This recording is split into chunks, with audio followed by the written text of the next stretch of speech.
Waalaikumsalam warahmatullahi wabarakatuh. Alhamdulillahilladzi rafa'a qadral ilmi wal ulama wassalatu wassalamu ala asyrafil anbiya'i wal mursalin nabiyyina Muhammad wa ala alihi wa sahbihi ajma'in, amma ba'd. Dewan juri yang Nafia ta'alimi dan teman-teman yang dirahmati Allah Subhanahu wa ta'ala, segala puji bagi Allah yang telah menjadikan ilmu sebagai cahaya kehidupan dan sebagai jalan keselamatan bagi orang-orang yang beriman.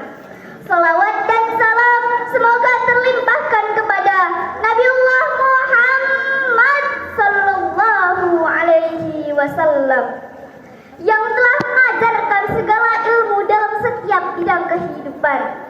Pada kesempatan yang berbahagia ini, izinkan saya menyampaikan tausiah tentang menuntut ilmu di era digital dengan adab Qur'ani. Saat ini kita hidup di zaman di mana pengetahuan berada dalam genggaman kita.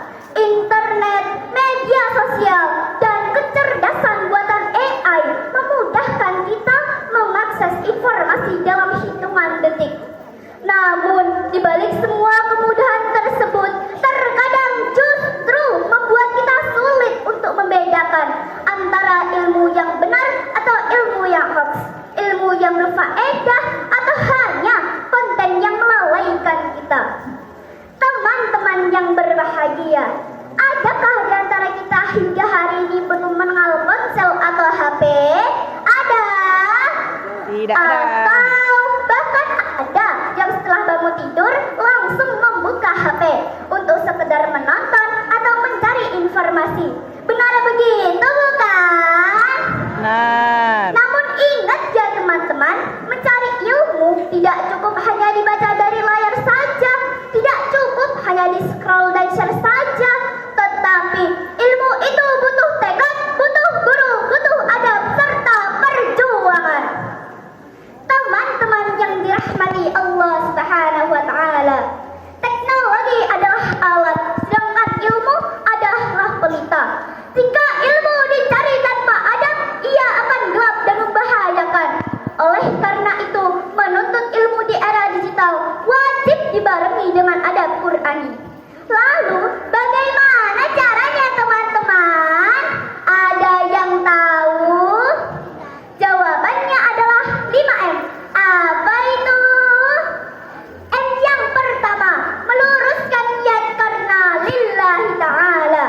Mencari ilmu semata-mata, mencari ridha Allah, bukan netizen, sebagaimana diajarkan dalam wahyu pertama. A'udzu billahi minasyaitonir rajim. Iqra bismi rabbikal ladzi khalaq. Bacalah dengan nama Tuhanmu yang menciptakan. Dalam hadis juga dijelaskan, wa ma salaka tariqan yaltamisu fihi ilman sahalallahu lahu bihi tariqan ilal jannah. Barang siapa yang menempuh jalan dalam rangka menuntut ilmu, maka Allah akan mudahkan baginya jalan menuju surga. Hadis riwayat Muslim.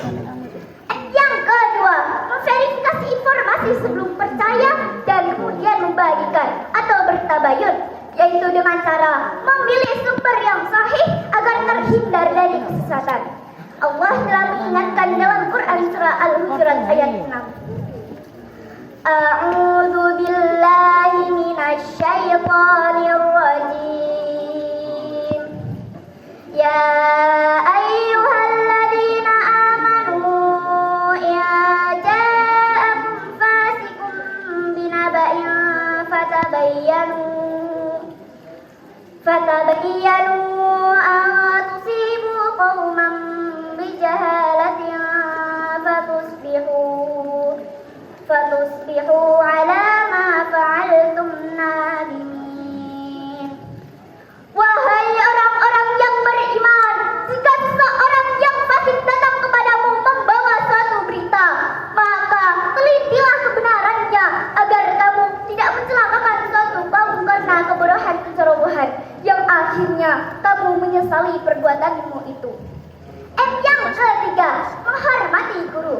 Adab kepada guru pun harus tetap dijaga, meskipun hanya lewat layar, yaitu berkomentar dengan bahasa yang sopan.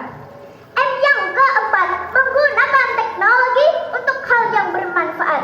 Misalnya, untuk keperluan belajar, mendengarkan kajian, mendengarkan Al-Quran digital, dan menyebarkan kebaikan.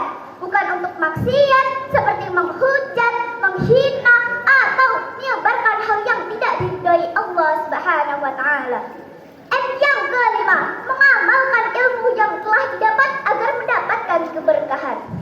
Dari apa yang saya sampaikan tadi dapat diambil kesimpulan bahwa sebagai generasi muslim kita harus cerdas digital. Namun kita harus berpedoman pada Al-Quran dan Sunnah agar ilmu yang kita dapat berkah dunia dan akhirat.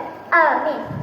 Dewan juri yang saya hormati dan teman-teman yang dirahmati Allah Subhanahu wa Ta'ala.